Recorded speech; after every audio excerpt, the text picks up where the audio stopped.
Tahun 2018 Presiden Jokowi meluncurkan roadmap revolusi industri 4.0 untuk Indonesia. Kemudian muncul tagline Making Indonesia 4.0. Nah, sekarang ini udah 4 tahun nih jalan di 2022. Pertanyaannya udah seberapa jauh sih kita berjalan? Sudah ada di posisi mana? Dan kemudian teman-teman tahu nggak ada indeksnya, ada skor yang itu teman-teman di pemerintah sudah lakukan assessment untuk mengukur sejauh mana sih pelaku industri itu udah siap untuk mengadopsi industri 4.0. Pertanyaannya, perusahaan teman-teman kira-kira ada di skor berapa ya? Dan juga perusahaan-perusahaan besar yang ada di Indonesia itu skornya berapa sih? Nah, untuk jawab semua pertanyaan itu sudah hadir bersama dengan saya Dr. Insinyur Heru Kustanto MSI. Beliau adalah Kepala Pusat Pemanfaatan Teknologi Industri dan Kebijakan Jasa Industrian. Kita akan kupas tuntas semua itu.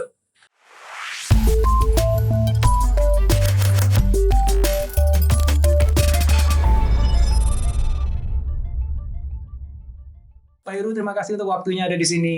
Baik, Pak Indra, sama-sama juga saya sudah diundang ke podcast-nya Pak Indra, luar biasa. Alhamdulillah, makasih. Pak, ini seru banget bahasannya. Tapi aku ingin mulai, Pak, sebelum ngomongin indeks, Pak. Karena kalau udah ngomongin skor ini, kayaknya semua orang udah pada kepo, Pak. Ya, perusahaan itu berapa skornya? Karena kita suka ngebanding-bandingin, kan? Siap, oke. Gitu, soalnya saya itu sering diundang sama perusahaan, Pak, untuk ngomongin transformasi digital. Oh, siap. Nah, itu lucunya, Pak. Setiap kali saya sharing sama teman-teman yang ada di sana, ada nih Pak perusahaan yang udah kepedean banget Pak. Wah, kami sudah transformasi digital Mas Indra gitu. Padahal setelah dilihat-lihat, masa sih gitu. Sementara ada perusahaan Pak yang nggak pede, yang dia, aduh ini kita udah sampai mana sih? Kayaknya kita baru mulai. Padahal setelah kita ngobrol, kayaknya lu lebih canggih deh dibandingkan yang tadi ngomong gitu. Nah, kan artinya kan kita butuh indikator ya. Yang itu bisa digunakan untuk kita komparasi. Karena kalau tanpa adanya komparasi ini kan kita nggak tahu nih sebenarnya kita tuh udah di titik mana gitu. Nah, kita kan ngomongin itu Pak Heru ya. Siapa sebelum sampai ke sana, ngomongin industri 4.0 dulu ya. Karena kan tema besarnya ini kan roadmap revolusi industri 4.0 Pak yang jadi tagline tadi ya, Making Industry 4.0. Kita mulai dari menyamain persepsi dulu nih sama teman-teman yang menyimak di sini ya. Ketika disebut industri 4.0 itu apa sebenarnya Pak? Oke, baik Pak Indra dan rekan-rekan sekalian. Jadi istilah industri 4.0 sebenarnya generik ya. Itu kalau kita tarik ke belakang itu mengacu kepada perkembangan atau era revolusi industri. Orang menamakan mulai dari revolusi industri yang pertama dulu, ingat zaman James Watt dulu Pak. Tahun 1800-an mesin uap gitu ya. Itu kita sebut saja sebagai revolusi industri yang pertama. Kemudian ditemukannya listrik ya, peralatan produksi banyak menggunakan listrik, masuklah kita ke era revolusi industri kedua waktu itu. Ya sekitar 1900-an lah kan. Kemudian komputer masuk, IT masuk, kemudian otomatisasi, robot masuk. Masuklah gitu ke era industri revolusi ketiga. Itu revolusi ketiga itu ya otomatisasi, robotisasi sebenarnya. Nah, sekarang dengan berkembangnya internet, kemudian kita bicara cyber, physical ya, koneksi antara manusia dengan manusia, manusia dengan mesin, kemudian mesin dengan mesin bisa berkomunikasi. Itulah yang disebut dengan era revolusi industri keempat yang dimana saat ini kita berada. Jadi itu revolusi industri keempat itu ditandai orang kadang-kadang menyebutnya ER 4.0 atau secara singkatnya udahlah industri 4.0. Kira-kira sejarahnya begitu tuh Pak Indra. Kenapa disebut industri 4.0 itu berangkat dari sejarah era revolusi industri. Dari 1 sampai dengan kira-kira keempat lah saat ini kita berada. Ya, kira-kira gitu penjelasan Artinya singkatnya. di tahun 2018 itu Pak Jokowi kan mendorong kita semua nih untuk mulai masuk ke dalam industri 4.0 itu, memanfaatkan teknologi yang ada di sana. Maka muncul program ya Pak yang Making Indonesia 4.0 itu sebuah tagline dan juga itu program ya Pak ya. Boleh Pak di-share sedikit Pak, itu programnya seperti apa, industri yang disasar apa saja. Ini kenapa kita penting bahas ini teman-teman, karena kita pengen dapat konteksnya dulu nih sebelum kita masuk ke indeksnya nanti Pak. Boleh Pak di-share Pak? Ya, rekan-rekan sekalian, ini kita bicara kenapa kok Indonesia meluncing ya, Making Indonesia 4.0 yang di-launch-nya juga pada tanggal yang cantik tuh Pak. Kita bicara 4 ya, maka diluncurkan waktu itu di bulan keempat, tanggalnya juga tanggal 4. 4 April 2018. Nah, karena itu kan 4 kali 2 ya. Kalau dipas-pasin ke situ boleh juga gitu ya. 4 kali 2 ya. Jadi pemerintah mengambil kebijakan itu karena kita melihat negara-negara lain juga. Ya, jadi kalau kita lihat sejarahnya dimulainya era revolusi industri keempat itu dimulai dari Jerman sebenarnya. Bahkan Jerman mengambil tagline industri 4.0. Ya, di Jerman itu di 2011. Mereka sudah memulai. Kemudian ada Amerika, Inggris. Di Asia, di China udah masuk di 2015, ada Singapura ya, kemudian Korea dan seluruh Jepang juga masuk. Bahkan Jepang sedikit menamakannya tidak mau pakai 4, mereka menyebutnya Society 5.0. Ya, Society 5.0 kan kira-kira gitu ya. Nah, kemudian dengan melihat manfaat sebenarnya dari pemanfaatan teknologi industri 4.0 itu, akhirnya kita nih bersama-sama dengan ada Malaysia, kemudian di situ ada Thailand, Vietnam, bersama-sama memulai merencanakan implementasi industri 4.0. Nah, di 2018 itu memang dibandingkan negara maju kita agak sedikit terlambat gitu, tapi kan tidak ada kata terlambat untuk sebuah perubahan kira-kira gitu Pak Indra ya. Sehingga pemerintah secara resmi meluncing Making Indonesia 4.0 waktu itu di tanggal tadi 4 April 2018 oleh Bapak Presiden Joko Widodo dengan Menteri Perindustrian waktu itu adalah Bapak Erlangga Hartarto. Nah, kira-kira itu sejarahnya gitu kan. Programnya apa? Kira-kira gitu kan nanya kira-kira gitu. Apa sih sebenarnya program Making Indonesia 4.0 ini? Intinya sebenarnya Making Indonesia 4.0 itu pada akhirnya kan peningkatan daya saing sebenarnya. Peningkatan efisiensi dan productivity ya dengan berbagai macam cara lah kira-kira begitu.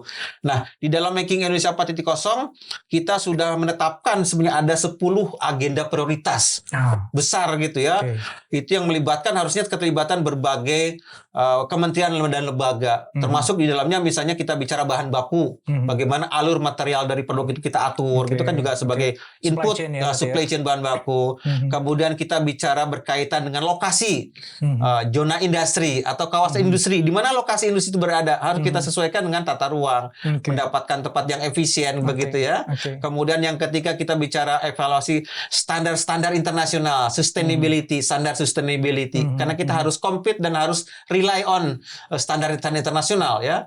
Kemudian kita bicara juga di situ bicara pengembangan sumber daya manusia. Itu juga di situ di dalam program Making Indonesia 4.0 itu. Kemudian kita bicara juga investasi asing. Bagaimana kita cara menarik investasi asing karena kita menyadari bahwa investasi dalam negeri kan masih belum cukup gitu ya. Kita masih butuh investasi dari luar khususnya untuk mendukung implementasi industri 4.0. Kemudian kita juga bicara IKM, industri kecil menengah kita yang populasinya kan kita besar sekali. Kalau itu gak kita sentuh, repot juga. Kita bicara di situ inklusivitas.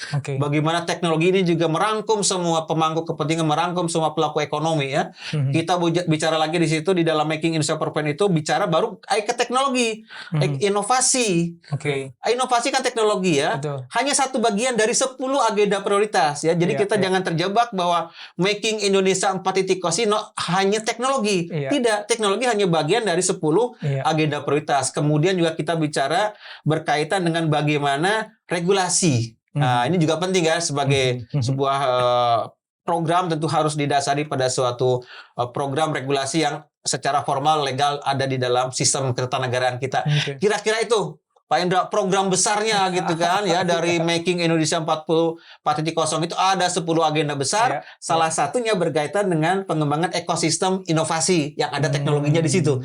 Hanya satu bagian dari 10 program besar di dalam Making Indonesia 4.0 itu membangun infrastruktur Pak ya, baik hard infrastructure ataupun soft infrastructure. Hard infrastructure dan soft infrastructure. Kan kebijakan misalnya kebijakan sumber daya manusia gitu ya, betul. Ya hard infrastructure tadi itu industrial zone, termasuk connectivity ya, jaringan internet dan seterusnya ya, yang berbagi peran dengan teman-teman di Kominfo lah. Kita sedang udah terhubung dengan jaringan broadband gitu ya, palaparing gitu ya. Mudah-mudahan akses internet kita juga semakin kuat, semakin cepat kira-kira yang diharapkan oleh para pelaku industri. Artinya kan secara teori kalau seandainya yang 10 tadi itu beneran udah digarap dengan baik, maka Indonesia benar-benar akan mampu bersaing di level dunia. Ya, memang idenya kan betul. Gitu ya, Pak, idenya sebenarnya kata kunci adalah productivity.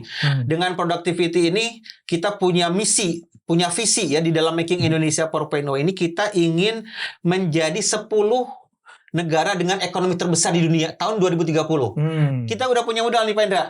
Kita sekarang masuk di negara-negara G20 kan. Bahkan kita jadi ketuanya nih. Presidensi G20. Jadi tinggal setengahnya nih. Dari 20 ke 10. Caranya gimana? Kan gitu. How? Bagaimana caranya? Nah, di dalam Making Indonesia 4.0 itu sudah dijelaskan. Bagaimana cara kita mencapai 10 ekonomi terbesar di dunia itu. Kalau kita bicara ekonomi, kita tahu CIGX zaman kita masih di SMA dulu ya. Konsumsi, investasi, government expenditure, sama ekspor minus impor. Nah, di dalam Making Indonesia 4.0 kita fokus kepada ekspor minus impor. Oke. Nah, Jadi neraca perdagangan iya, kita buat neraca surplus perdagangan ekspor minimum import kita sebut dengan net ekspor. Harapan kita target di dalam visi Making Indonesia 4.0 di 2020 net ekspor kita harus memulihkan kontribusi sekitar 10% terhadap Oke. total perekonomian nasional kita. Alhamdulillah sekarang sudah mulai bergerak positif kita. Iya, Dulunya kan iya. kita negatif. Iya. Impornya lebih besar daripada ekspor kan. Iya, iya. Tapi di beberapa tahun terakhir ini bahkan sudah bergerak nih udah mulai 2-3% ya. Iya, Nah, iya. kita ingin dorong menjadi 10% total net ekspor kita terhadap perekonomian nasional. Wow. Tentu nyara lagi caranya gimana kan gitu. Nah, caranya tentu berangkat dari tadi kita meningkatkan produktivitas. Jadi 2 kali double productivity dibandingkan biaya itu harus meningkat 2 kali. Dengan cara apa? Ya teknologi tadi. Nah, teknologi didasarkan kepada dari riset. Jadi muaranya sebenarnya di research and development. Yang referensi kita adalah benchmark kita ke China. China itu research and development-nya kita bisa bayangkan 2% terhadap PDB Cina. Pak Indra coba bisa bayangkan berapa? PDB Cina kan nomor 1, Pak. Ya, total penduduknya 1 miliar lebih begitu ya. Kali 2%, Pak. Jadi sekarang kita bisa lihat bagaimana perkembangan di Cina dari sisi teknologi. Dari ya low metadata teknologi sampai yang high teknologi semua ada. Kalau Dari Indonesia berapa persen, Pak? kita masih di bawah 0,5 Pak, di bawah sedikit. Nah, Sedih, ya? target kita memang di dalam Making Indonesia 4.0 ini kita harapkan perlahan-lahan riset and development kita minimal juga mendekati China lah. 2% meskipun dari sisi nominal kan berbeda kan karena pengalinya kan juga berbeda ya. Nah, kita sekarang punya BRIN nih.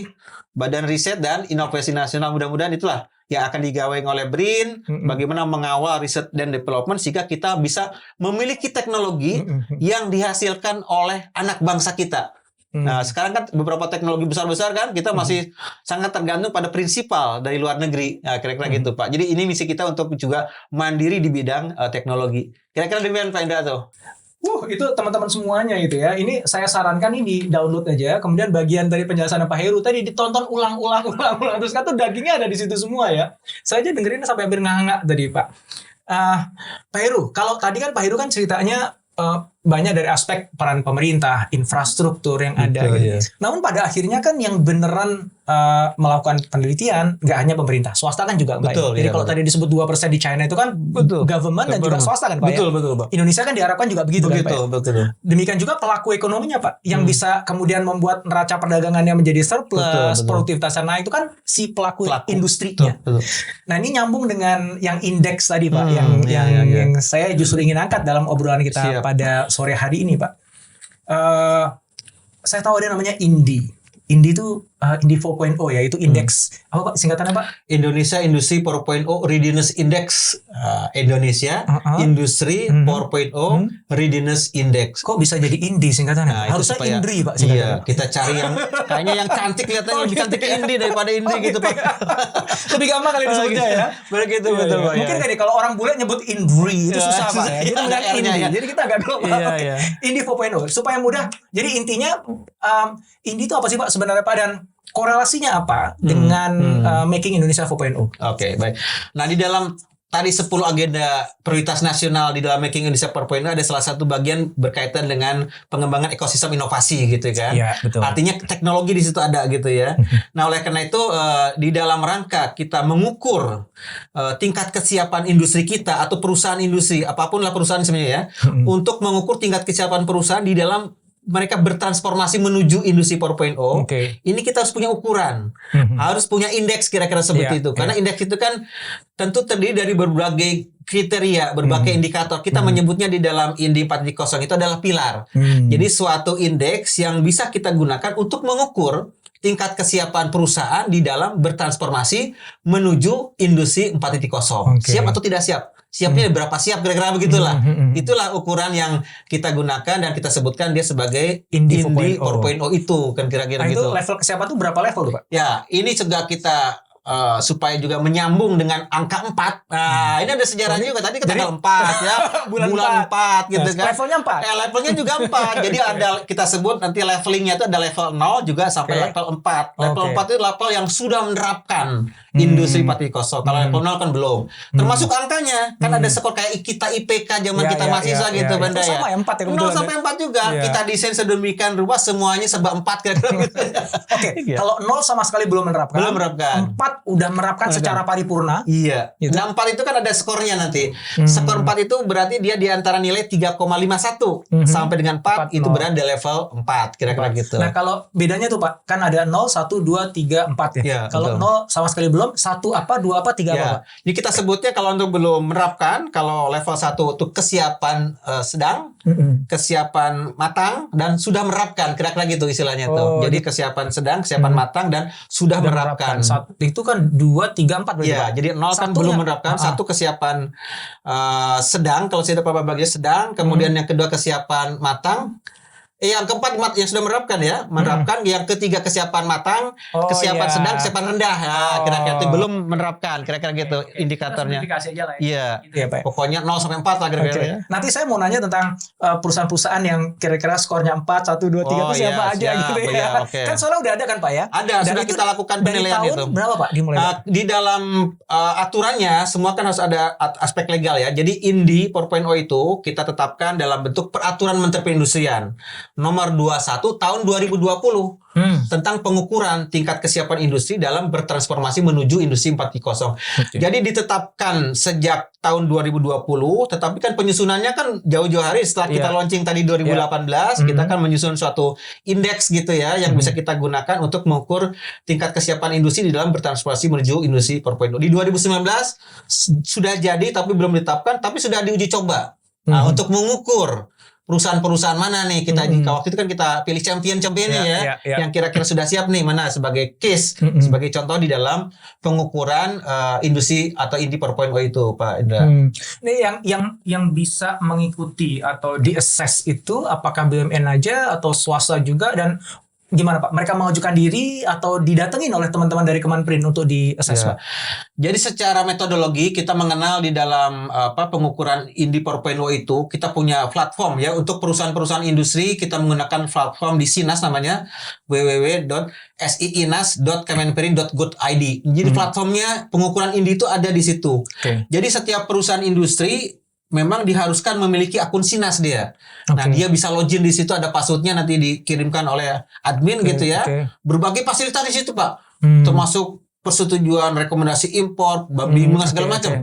Semua aspek yang berkaitan dengan Kementerian Perindustrian ada di platform itu, termasuk mengukur Sinas itu kita kembangkan metodenya adalah self assessment dulu Pak Indra. Jadi INDI itu self assessment. Awalnya basicnya self assessment. Jadi metodologinya adalah mereka daftar dan mengisi, menjawab pertanyaan, memasukkan bukti pencapaian mereka, tingkat kesiapan di mana, kemudian semuanya dimasukkan, diupload, dan pada saat itu pun klik send dia sudah tahu.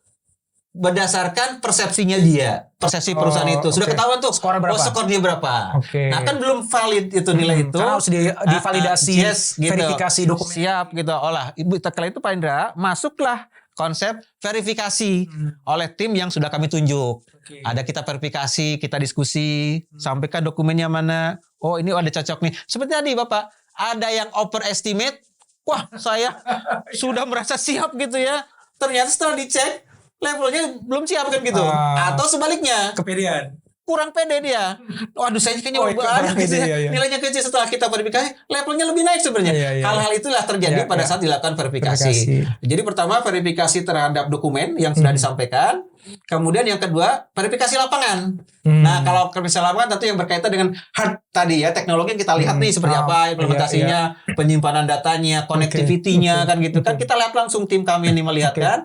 Nah dari situlah nanti diverifikasi kemudian dapatlah nilai INDI-nya itu yang kita buktikan, kita keluarkan sertifikat INDI 4.0 ini untuk industri yang sudah kita verifikasi oleh siapa?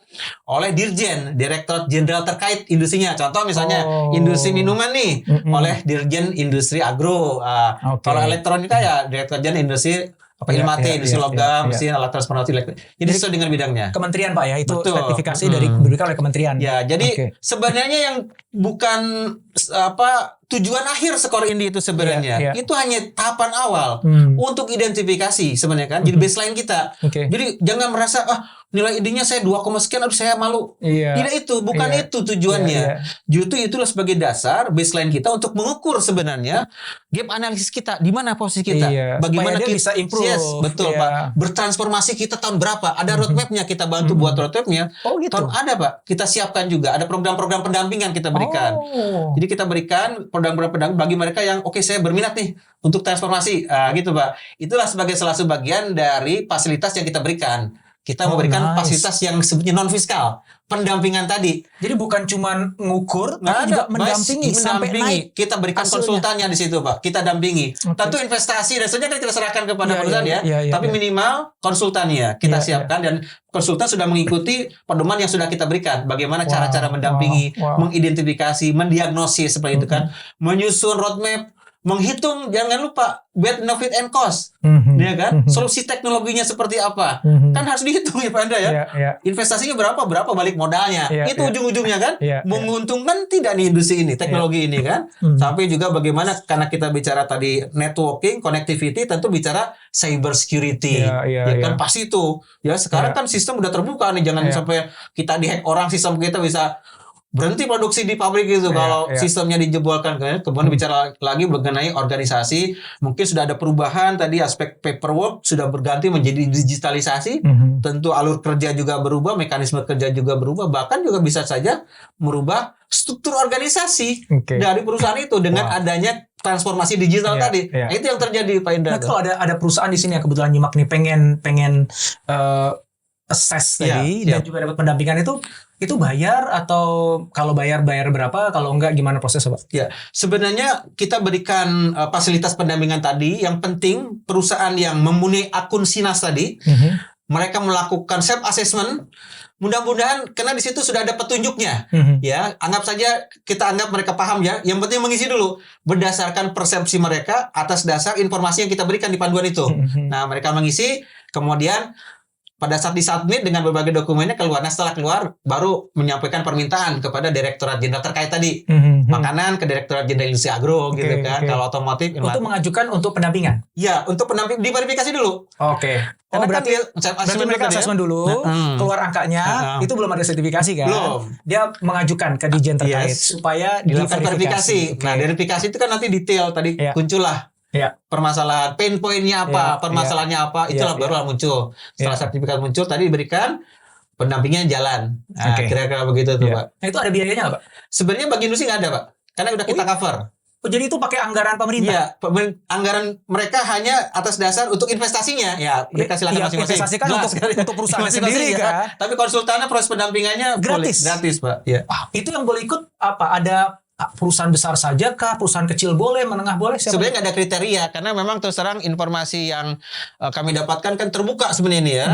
Asal pokoknya Mudah-mudahan nih punya rekan-rekan yang dengar ini wah, kesempatan Iya, gitu ya. habis ini rame Pak Iya. nanti Pak itu. Mudah-mudahan habis ini teman-teman di industri yang punya akun Sinas, kalau belum punya akun daftar akun Sinas ya, untuk nanti mengisi self assessment, kemudian secara formal mengirimkan permintaan kepada Direktorat Siap, Jenderal terkaitnya. siap. Dan Itu Pak gratis. kira-kira gratis. Oke, nah ini makin menarik nih ya, dan sebentar lagi keluar skor. Cuman gini, supaya skor itu punya meaning Pak, kan kita harus tahu Pak, yang diukur itu apa. Ya, Nah, siap. tadi kan Bapak nyebut ada 5 pilar. 5 pilar betul. Nah, ya. berarti kan 5 pilar ini dinilai sebagai pilar utama sebuah perusahaan sudah siap Iya, betul Pak Indra, mengadopsi betul. Industri 4.0. Iya, betul. Apa aja Pak 5 pilar itu? Oke. Jadi di dalam mengukur tingkat kesiapan industri 4.0 meskipun tadi seolah-olah kan teknologi begitu ya. Di dalam 5 pilar ini Pak Indra dan Bapak rekan-rekan sekalian, kita tidak only mengukur teknologi. Jadi kalau dari 5 pilar itu kita punya pilar pertama itu manajemen dan organisasi, tidak terkait dengan teknologi kan? Oke. Manajemen dan organisasi. Oke. Kedua people and culture, orang dan budaya. Oke. Oke. Kemudian yang ketiga ini produk dan layanan. Oke. Nah, keempat baru teknologi nih. Nah, salah satu dari 5 pilar itu teknologi kan. Iya, iya. Dan yang terakhir mungkin ini juga ada terkaitan dengan teknologi yang kita bicara operasi perusahaan atau operasi pabrik. Oke. Nah, ada 5 pilar itulah yang kita assess. Kemudian 5 pilar itu kita juga breakdown menjadi 17 bidang gitu ya. Oke. Ada detailnya kan 17 gitu kan. bidang, berarti masing-masing pilar itu kurang lebih ada 3 lah ya. Ya ada 3 dan 4 kira-kira 3 dan gitu. 4, Dan oke. bobotnya nih Pak, Pak Indra nih. Dari 5 pilar itu, kami memberikan bobot terbesar itu di orang dan budaya, Pak. People and culture. Itu tingkat kesiapan bertransformasi tergantung orang dan budaya. Berapa itu. persen, Pak? 30% di situ. Yang lain berapa? Sisanya 17,5%. Masing-masing 17,5%, kecuali Orang dan budaya 30%. Oke, saya mau nanya kenapa. Nah, Tapi sebelum sampai kenapanya, kok gini, Bapak kok bisa menyimpulkan bahwa ini bobotnya tertinggi gitu? Iya. Apakah model risetnya gimana, Pak? Apakah memang Bapak nyebar survei, nanya, atau interview, atau ngelihat data gitu, Pak? Sehingga dengan confident mengatakan bahwa yang ini bobotnya paling banyak nih. Oke. Itu tuh dari mana itu dapatnya, Pak? Jadi di dalam penyusunan INDI ini kan kita tidak bergerak dari nol begitu, Pak Indra ya. Kita juga reference benchmark juga ke beberapa indikator yang juga sudah ada. Tadi ada namanya SIRI atau Smart Industrial Readiness Index yang Itu di dikeluarkan dari Singapura. Okay. Kemudian di Jerman mengeluarkan. Nah, kita benchmark, Pak. Benchmark, kemudian kita juga melihat keberhasilan perusahaan-perusahaan yang berhasil bertransformasi menuju industri 4.0. Kita survei juga kan gitu kan. Ternyata memang sebagian besar bagaimana mereka membangun kompetensi karyawan itu yang pertama mereka lakukan untuk berhasil bertransformasi menuju industri 4.0. Nah, berdasarkan survei dari indeks-indeks yang ada, keberhasilan perusahaan-perusahaan yang berhasil bertransformasi, kita menyimpulkan bahwa faktor penting di dalam keberhasilan transformasi industri 4.0 berada pada orang dan budaya di dalam perusahaan tersebut. Nah, kira-kira gitu sejarahnya. Kenapa kita berikan bobot 30%? Iya. Ini menarik teman-teman ya, karena saya kan sering diminta ngomongin transformasi digital, Pak. Dan ketika saya melakukan riset pustaka gitu, Pak ya, dari kajian-kajian di mana-mana gitu. Ketika ngomongin transformasi digital, hampir semuanya itu mengatakan bahwa transformasi digital itu tentang orang. Yes, betul. Teknologi itu justru entar belakangan. Betul. Dan itu seringkali yang lebih mudah dibandingkan orangnya gitu. Betul. Dan ternyata nyambung dengan Indi ya. Dari 5 itu people and culture 30%. Dan ini udah divalidasi ke industri, Pak ya. Ke asosiasi bahwa memang mereka mengiyakan. Iya, betul. Bahwa ini yang dianggap paling susah dan paling penting. Butuh waktu. Nah, boleh nggak diceritakan, Pak ya? Jadi apa sih yang ngebuat people and culture itu dapat bobot 30%, Pak? Ya, kalau dari sisi pembobotannya itu ada perhitungan matematis ya. Tetapi sebenarnya kan kita bicara dari sisi kesiapan tadi ya. Kesiapan itu memang dibangun dari people lebih banyak begitu ya. Kita melihat pada beberapa perusahaan yang berhasil menerapkan industri 4.0 bagaimana mereka membangun capability. Kekhawatiran yang paling harus kita perhatikan.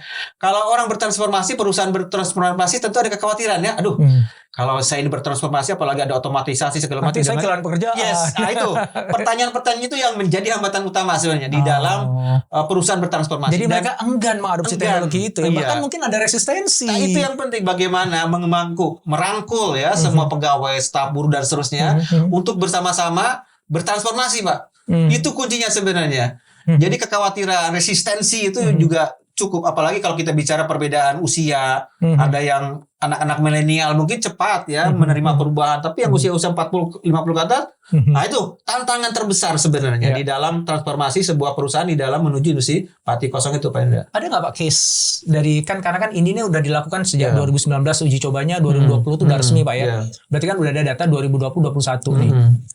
Ada nggak case, kalau bisa disebut brandnya monggo atau nama perusahaannya, kalau misalnya nggak apa-apa, di mana satu perusahaan itu sebenarnya kalau secara kasat mata tuh kelihatannya udah high tech banget, Pak, udah industri 4.0 gitu ya, teknologi dipakai di mana-mana, tapi ternyata ya karena faktor people tadi, akhirnya jadi nggak naik produktivitasnya kan, ujungnya kan di situ, Pak. Increasing productivity kan, ujungnya kan kayak gitu, Pak. Jadi bukannya keren-keren teknologi kan. Persis, kalau ada teknologi tapi nggak produktivitasnya nggak naik kan nggak ada gunanya kan. Nah itu supaya bisa menjustifikasi bahwa memang benar kok. People culture itu justru yang seringkali jadi penghambat utama dan sekaligus menjadi kunci keberhasilan gitu. Nah, kita punya beberapa case ya, saya nggak akan sebutkan nama perusahaannya gitu, yang secara kasat mata seolah-olah karena mereka melihatnya industri 4.0 itu hanya sebatas pada aspek otomatisasi tadi, hanya sebatas pada aspek robotisasi. Kan begitu ya. Kami sudah pernah berkunjung, kebetulan perusahaan itu ada di Jogja. Saya nggak sebutkan nama perusahaannya. Itu kalau di kasat mata, teknologi laser, teknologi pemotongan, kebetulan dia bekerja di logam dasarnya gitu ya. Pokoknya canggih lah, kelihatan begitu ya. Tapi kalau kita evaluasi ke dalam, dan mereka juga sudah mengajukan ke kita untuk dilakukan verifikasi ya. Klaimnya kan tinggi, mereka kan gitu kan. Biasa ya, kita masuk ternyata kita lakukan verifikasi terhadap 5 pilar tadi. Umumnya memang di pilar-pilar yang awal ini yang justru nilainya masih terkecil ya, seperti manajemen organisasi, mereka tidak punya perencanaan. Artinya hanya case aja gitu, hit and run kira-kira gitu ya. Oke. Tidak ada perencanaan bagaimana transformasi digital itu dilakukan, step-stepnya seperti apa. Itu rata-rata perusahaan itu tidak ada. Sifatnya hanya problem solving aja, ada permasalahan diselesaikan. Pemadam kebakaran lah Pak ya. Iya, pemadam kebakaran. Kemudian kedua berkaitan dengan orang dan budaya tadi ya. Nah, itu yang tidak ada suatu mekanisme sistem bagaimana meningkatkan kompetensi, meningkatkan metode pelatihan, kemudian awareness terhadap industri 4.0 itu nggak ada. Jadi karyawan belum paham sama sekali sebenarnya. Bagaimana pemanfaatan teknologi dampaknya masih belum paham.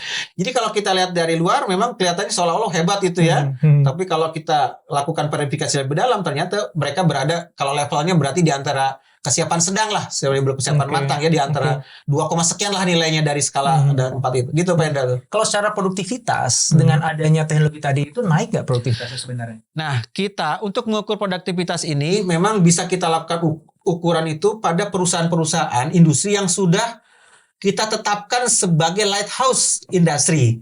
Nah, ada pertanyaan lagi, apa sih lighthouse kira-kira gitu.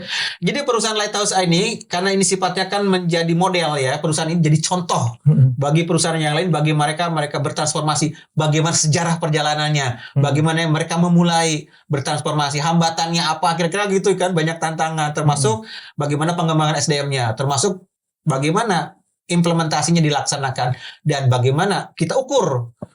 Minimal 2 tahun sih rata-rata Penda. Bisa kita ukur dari mulai paling cepat itu ya. 2 tahun itu paling cepat. Sejauh mana dampaknya naik ya. Jadi memang kata kuncinya kalau kita lihat di dalam implementasi industri 4.0 itu kan kita bicara 2 kata kunci aja sebenarnya, efisiensi sama productivity ya. Jadi kalau perusahaan-perusahaan yang sudah menerapkan industri 4.0 mereka bisa menurunkan biaya logistik, biaya manufacturing, biaya quality, biaya gudang ya dan seterusnya. Kemudian maintenance alat permesinan itu juga mereka bisa tingkatkan. Downtime mesin bisa dikurangi, mesin berhenti berproduksi bisa dikurangi, semua bisa dikalkulasi. Kalau berhenti berapa kerugiannya kira-kira kan gitu. Loss-nya berapa tenaga kerja yang tidak menghasilkan produk kan gitu ya, bekerja tapi nggak ada output. Kemudian berapa loss tenaga bahan baku yang jadi works scrap, dan itu dihitung. Dan rata-rata operasi yang bisa menjadi pacuan kita rata-rata 10%, ada yang 20%, ada efisiensi juga di bidang energi. Energi bisa di saving. Jadi banyak sebenarnya manfaat berbagai indikator dan itu kita verifikasi. Jadi perusahaan yang akan kita tetapkan sebagai national lighthouse itu dia harus sudah menerapkan industri 4.0 minimal nilai indinya juga di atas 3,3 bagus lah ya. Kemudian impact-nya yang penting. Nah, kan ujung-ujungnya bukan gaya-gayaan ya Pak Enda ya. Oh, gue pakai teknologi nih. Bukan seperti itu. Ujung-ujungnya duit. Ujung-ujungnya cuan kira-kira gitu ya. Benefit cost-nya berapa? ROI-nya berapa? Return on investment-nya. Nah, itu yang akan kita verifikasi dan mudah-mudahan perusahaan ini menarik perusahaan-perusahaan lain. Oh, ini perusahaan terinspirasi dari lighthouse tadi gitu ya. Sehingga mereka juga bisa kita fasilitasi untuk berkunjung, melihat, diskusi dengan artinya untuk kita bisa dengan aman mengatakan bahwa skor Indi itu berkorelasi positif terhadap produktivitas perlu waktu. Tadi kan minimum 2 tahun tadi Pak ya. Betul. Jadi tahun pertama diukur dulu Indinya berapa, tahun berikutnya berapa, tahun berapa. Benarkah ketika Indi skornya naik itu berkorelasi langsung dengan produktivitasnya naik gitu kan. Jadi kalau dalam kasus yang tadi Jogja tadi agak susah mengatakan bahwa walaupun ada teknologi tinggi orangnya tapi kan belum 4.0 lah berpikirnya. Terus apakah itu ngefek ya nggak tahu, kita harus tunggu 2 tahun sebenarnya. Dan lighthouse company tadi itu Pak yang sudah terpilih itu sudah 2 tahun Pak, udah ada yang 2 tahun.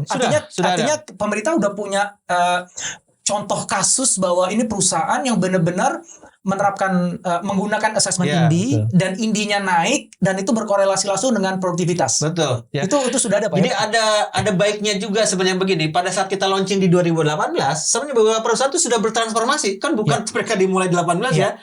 Baru mereka tahu oh ternyata ini industri 4.0 ya gitu. Baru tahu nomenklaturnya kan.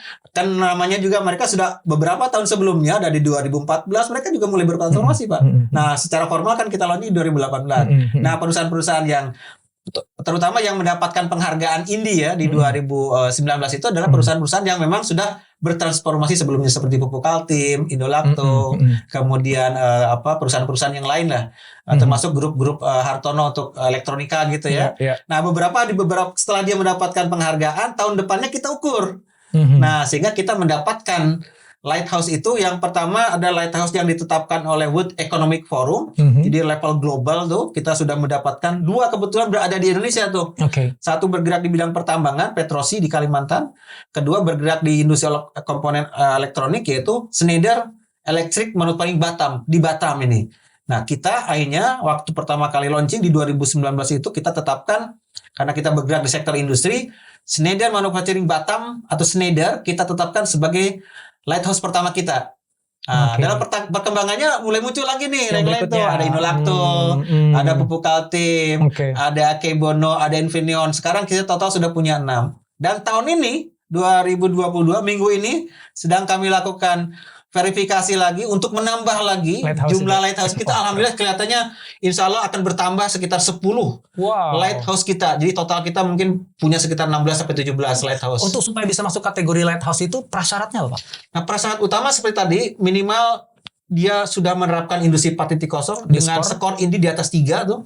Dan dia sudah mendapatkan penghargaan tahun sebelumnya, sudah kita verifikasi sebelumnya.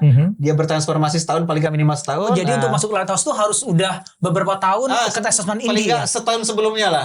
Untuk dilihat ada perkembangan atau tidak. Gitu, betul Pak. Rata-rata minimal 1 tahun setelah dia mendapatkan penghargaan atau mendapatkan penilaian skor INDI-nya setahun.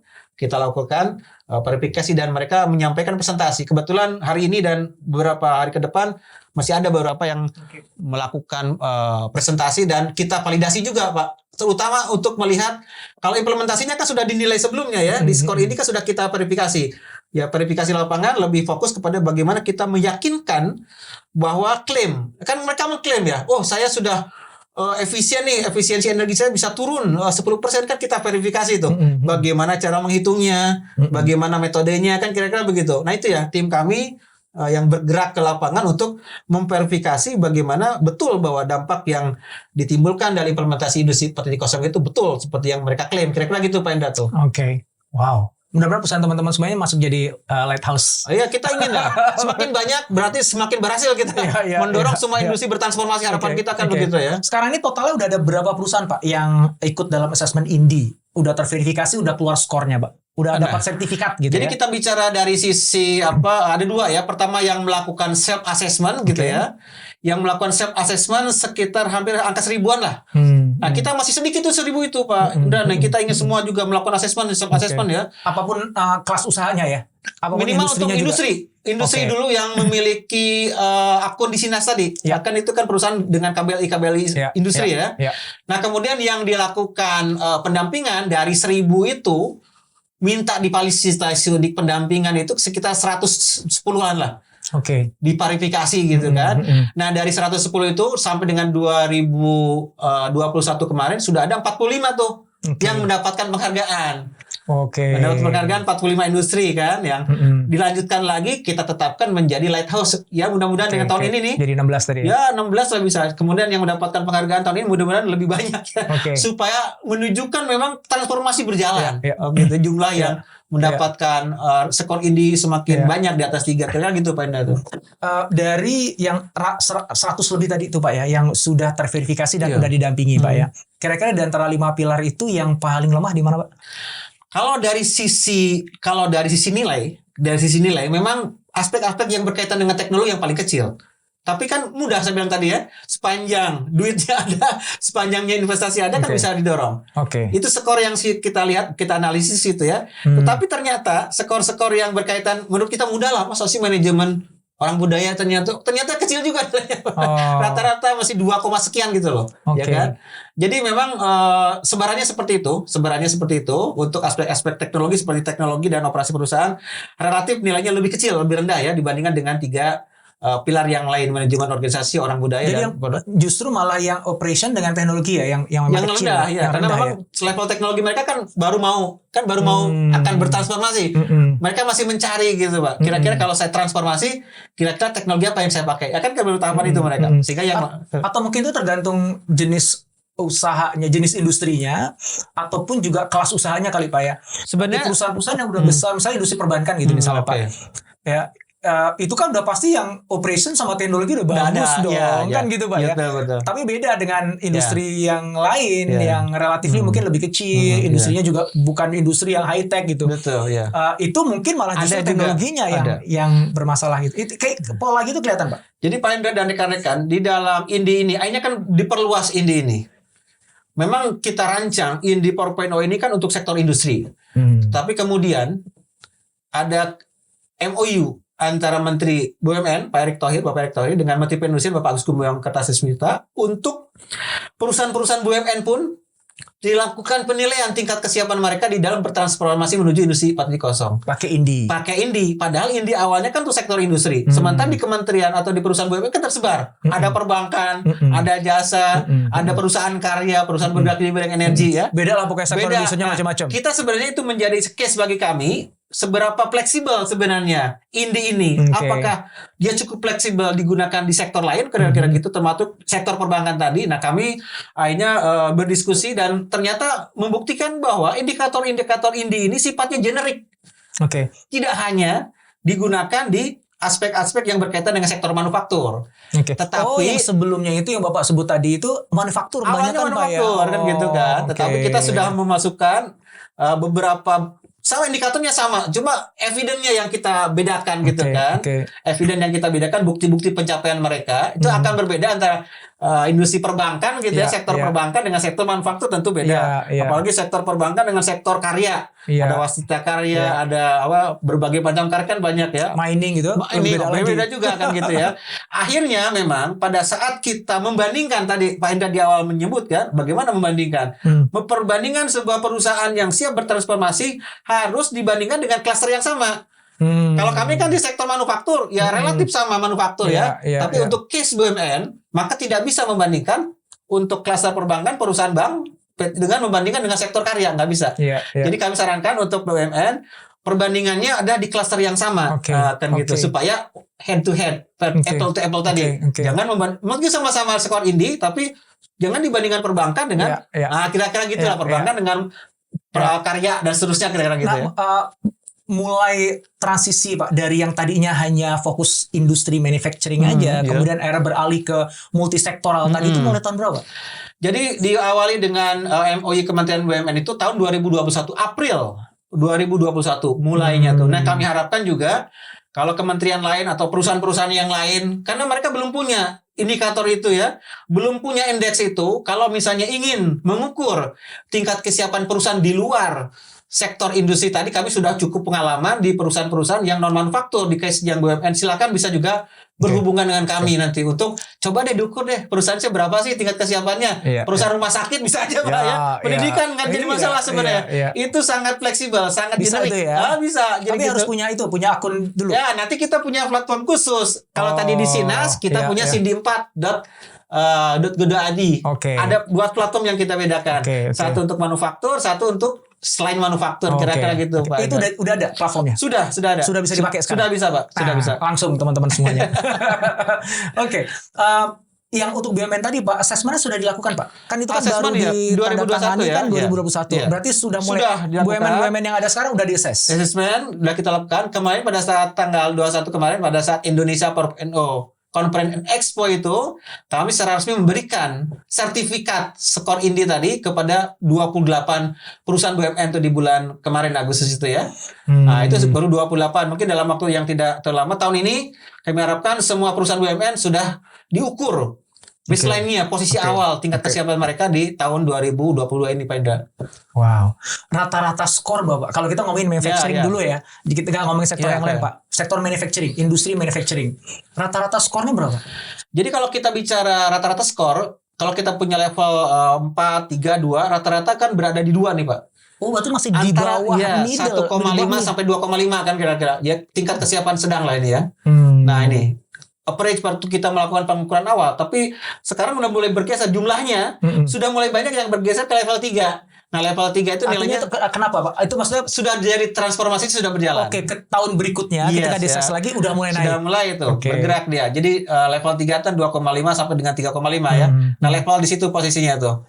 sudah mulai bergerak sebenarnya, dan jumlah yang melakukan survei, melakukan self assessment juga semakin besar. Jadi kami juga terus mendorong teman-teman yang belum perusahaan industri melakukan self assessment, silakan masuk di Sinas. Tapi kalau yang di luar sektor manufaktur, nah tentu harus berhubungan dengan kami karena harus kami daftarkan di platform kami gitu kan. Kemudian kami harus lakukan juga semacam pembimbingan begitu ya, supaya pas ngisinya itu pas gitu.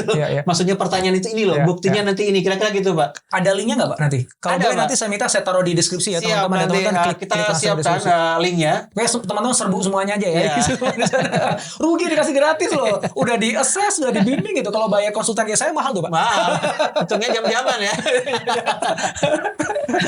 Oke, itu manufacture Pak. Jadi manufacture awalnya di 1,5 jadi naik 2,5. Sekarang udah mulai naik lagi 2,5. Level 3 udah mulai kepala 3. Kalau tadi kan sektor yang lain lah pakai perbankan tadi contohkan gitu. Kan sudah mulai nih Pak ya. Iya, sudah. Di masing-masing sektor itu sudah ada minnya belum Pak? Udah ada angka rata-ratanya? Ada sebenarnya. Perbankan belum Pak? Ya, kalau kita lihat kembali ke klaster BUMN tadi ya, dalam case BUMN lah, karena BUMN kan tersebar tidak hanya sektor manufaktur, bahkan sektor manufaktur hanya sedikit di situ, lebih banyak non manufaktur. Ini sebagai gambaran saja, kita tidak menyebutkan angka, tetapi tingkat kesiapan seperti dugaan Pak Indra tadi, sektor perbankan relatif lebih siap Pak, bahkan ada yang nilainya 3,5, artinya dia sudah menerapkan gitu ya. Tapi dibandingkan sektor manufakturnya di klaster BUMN, itu sama seperti klasternya manufaktur di tempat kami di Kementerian Perindustrian, nilainya 2, sekian gitu loh. Jadi kita melihat nanti tingkat kesiapan antar sektor, antar klaster itu berbeda-beda. Termasuk di kami juga Pak, di sektor perindustrian kita bagikan ada sektor makanan, minuman, sektor kesehatan, sektor industri tekstil dan seterusnya, itu juga berbeda-beda tingkat kesiapannya itu, meskipun levelnya masih baru pada level tingkat kesiapan sedang tadi kira-kira gitu. Itu kalau kita mau lihat datanya ada nggak sih Pak? Misalnya kita pengen lihat nih hasil indinya masing-masing sektor dan sebagainya, ada nggak? Nah, untuk data itu memang kita tidak open gitu ya. Baru mungkin levelnya boleh lah, tapi untuk apalagi sampai lihat kedalaman, karena itu berkaitan dengan rahasia perusahaan, dan kami juga punya komitmen di dalam penilaian, karena kan kami memasuki kedalamannya perusahaan tuh. Kami tanda tangan nih Pak Indra nih. Saya itu betul tanda tangan bahwa itu sifatnya rahasia. Dan tidak bisa hanya ada di dalam sistem itu. Jadi kami saya tanda tangan bahwa itu Pak. Wah, itu Pak, sebagai bukti bahwa kita siap. Ya, jadi mereka tidak khawatir ya. Paling enggak rata-rata sektoral aja deh Pak. Jadi misalnya perbankan, rata-rata sektoral sekian. Tanpa menyebut siapa yang ada di dalamnya enggak Pak. Itu paling enggak gini. Ketika saya nanti keluar hasilnya saya, misalnya saya di perbankan, saya keluar hasil ininya saya bisa ngebandingin dengan rata-rata itu Pak ya. Atau tuh ada di dalam reportnya? Report belum, karena belum semuanya masalahnya, belum selesai semua. Jadi kami hanya coba merata-ratakan dari data yang sudah ada. Yang perbankan itu ada yang 3,5, ada yang 3 gitu ya, tapi relatif lebih tinggi Pak. Ya, itu rata-ratanya. Tapi kalau sektor karya, perusahaan karya gitu kan, average mungkin di angka 2,7 gitu sampai 3, kira-kira begitu range-nya itu ya. Paling nggak rata-rata itu kan Pak ya. Jadi kalau saya di perusahaan karya, saya bisa ngeliat nih dibandingkan average industri. Nanti kami sampaikan lah kalau nanti Pak Indra butuh ya. Kita olah dulu Pak. Oke, mudah-mudahan itu akan ada report yang terbuka tuh Pak. Jadi masing-masing sektor itu ada average-nya betul. Tetap kita akan sampaikan report sebagai bagian dari MOU kami dengan Menteri BUMN, Menteri Perindustrian. Kami akan menyampaikan report sampai setahun ini, akan sampaikan bagaimana transformasi di perusahaan-perusahaan BUMN yang kami lakukan asesmen dan dampaknya kemudian sampai saat ini seperti apa, termasuk level-levelnya gitu ya. Kami sampaikan. Kebetulan saja kemarin baru kita lakukan evaluasi dengan teman-teman kami di Kementerian BUMN, mengevaluasi program selama 1 tahun ini seperti apa, tantangannya seperti apa untuk perusahaan BUMN untuk bertransformasi, bagaimana nanti percepatannya. Ini sedang kami siapkan khusus untuk perusahaan BUMN, karena ini special case di luar sektor manufaktur masalahnya kan gitu Pak Indra. Ya. Kalau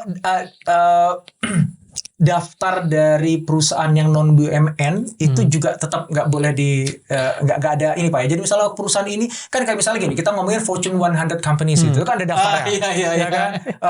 Standard & Poor's 500 itu kan ada daftarnya gitu. Itu nanti apakah Indi juga akan keluar gitu Pak? Jadi kita tahu, yang paling tinggi itu skornya siapa, yang paling dasar sebenarnya kita belum ada publikasi itu ya, belum ada publikasi secara terbuka bahwa level ini berapa, belum ada memang ya. Tapi kalau special case ada permintaan ya kita siapkan, baru menyampaikan pada levelnya, tidak pada skornya kira-kira gitu. Oke, misalnya perusahaan ini levelnya berapa? Oh, di level 3 dia, artinya kesiapan sedang kira-kira kan, kesiapan matang. Ya, itu bisa kita sampaikan. Ya, tapi berapa skornya? Apalagi kalau level per pilarnya tahu itu nggak boleh, itu Nggak rahasia, gitu ya. rahasia, Ya rahasia. pasti, Tapi ya. paling nggak approach-nya bisa. Jadi kami hanya memberikan data yang sifatnya makro. Termasuk kami juga punya kerjasama dengan teman-teman di BSSN, Pak, Badan Cyber dan Sandi Negara. Mereka juga minta data itu. Kami sampaikan karena sifatnya rahasia. Kami hanya bisa memberikan gambaran besarnya saja. Setiap perusahaan yang sudah kami assess kira-kira level mereka di sini. Nah, bisa kalau itu, Pak. Iya, kan penting juga kan karena kalau angka itu kan nggak punya makna kalau Iya. nggak dibandingkan dengan angka yang lain. Iya, So, percaya. tinggiku berapa 175 itu tinggi atau pendek sih? Ya tergantung angka acuannya berapa gitu kan. Dan Ya, kita kalau- perlu iya. indeks itu jadi angka acuan kan ya.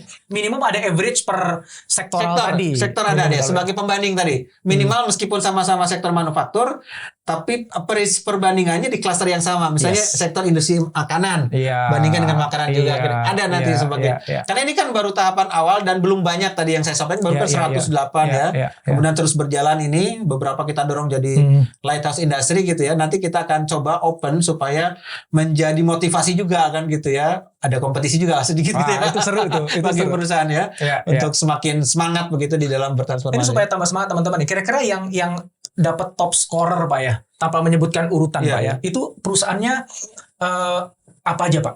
Kalau boleh nama perusahaannya ke top score kan nggak apa-apa biasanya Iya. Pak ya. Memang kecenderungan tadi yang top skor ini kan akan menjadi lighthouse tadi, Pak.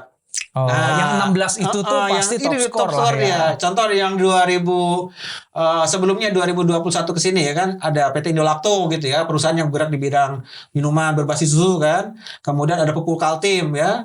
Kemudian ada Akebono ya, Akebono bergerak di bidang brake ya, untuk brake kendaraan ya. Kemudian kemarin ada PT Infineon untuk produsen semikonduktor. Nah itu kalau kita lihat sebelumnya memang dia udah tinggi Pak. Iya, Udah iya, tinggi. iya. Kira-kira seperti itu, di atas 3,3, 3,4 Iya, ya. Kira-kira seperti itu Pak Indra. Iya, itu menarik ya kayak misalnya contohnya pupuk Indonesia itu ya. Ya, Kan kita Pupuk Kaltim kebayang kan ya. industri pupuk Kaltim ya. Iya. Pupuk Kaltim itu ya kan industri bikin pupuk gitu ya. Terus industri 4.0-nya ada di mana gitu. Ternyata skornya tinggi ya. Ya rumit Pak industrinya kan. Iya. Berbagai macam teknologi, bagaimana antar mesin berkomunikasi gitu ya. Iya. Beberapa perusahaan juga yang lebih rumit lagi ada Pak. Kecil-kecil produknya tapi dia mesinnya banyak, kecil-kecil tapi dia koneksi antar mesinnya jalan. Jadi kalau kita lihat di dashboardnya itu, mesin ini bahkan bisa tahu operatornya Pak Indra. Operatornya ini outputnya sekian, produktivitas sekian. Semua terpantau semua itu kan. Iya. Ada comment centernya juga kan, comment center tinggal duduk lihat ahunya misalnya, ini AC-nya nggak jalan nih, udah betul pengolahan limbahnya udah semua termonitor Pak. Iya. Jadi semua sistem itu dipasangin perangkat-perangkat, Iya. mungkin Sensor, pakai IoT ya, Iya. internet opting gitu dihubungkan sehingga semua bisa terkontrol seperti itu. Wow, keren ini saya udah berapa lama kita ngobrol nih. Kayaknya kalau diterusin Pak nggak bisa habis nih Pak. Iya, Ya. benar. Menutup aja Pak, Iya. apa nih Pak saran, masukan ya, advice dari Pak Heru untuk teman-teman pelaku industri supaya bisa lebih mempersiapkan diri untuk mengadopsi industri 4.0 Pak. Ya. Jadi untuk rekan-rekan industri perubahan itu mutlak. Nyata kalau kita tidak bergerak mengikuti perubahan maka kita akan tertinggal begitu ya. Oleh karena itu kita harus menyambut perubahan itu. Tentu di situ ada benefit and cost ya. Kami meyakinkan bahwa dengan beberapa perusahaan yang sudah menerapkan industri 4.0 banyak benefit yang diperoleh, dan kita kalau kita bergerak secara makro, secara bersama-sama secara nasional, maka daya saing, produktivitas sektor industri nasional kita akan semakin meningkat kira-kira gitu. Kalau semua bergerak bersama-sama ya. Iya. Nah, kami Kementerian Perindustrian banyak memberikan juga fasilitas, mendorong terus ya perusahaan-perusahaan industri untuk bertransformasi minimal tadi dengan mengukur dulu tingkat kesiapan industri mereka untuk bertransformasi industri 4.0. Di situ akan terlihat gap analisisnya, pain point-nya terlihat, kemudian kita lakukan pendampingan sampai journey transformasinya berlangsung sampai mereka betul-betul mendapatkan manfaat dari implementasi industri 4.0. Jadi kami sangat menunggu, silakan partisipasi dari rekan-rekan untuk masuk kepada sistem kami di Sinas, yang punya akun Sinas masuk ke situ, login, kemudian melakukan self assessment dan kita akan verifikasi dan melakukan pendampingan. Kira-kira demikian Pak. Mantap. Pak Indra ya. Mantap. Oke. Makasih banget waktunya Pak Sama-sama, Heru di tengah kesibukan Bapak nih mensempatkan untuk bisa sharing di sini Terima belajar. kasih juga belajar Pak, banyak sukses. hari ini. Ya, terima Makasih. kasih. Ya. Selamat sore. Terima kasih Pak.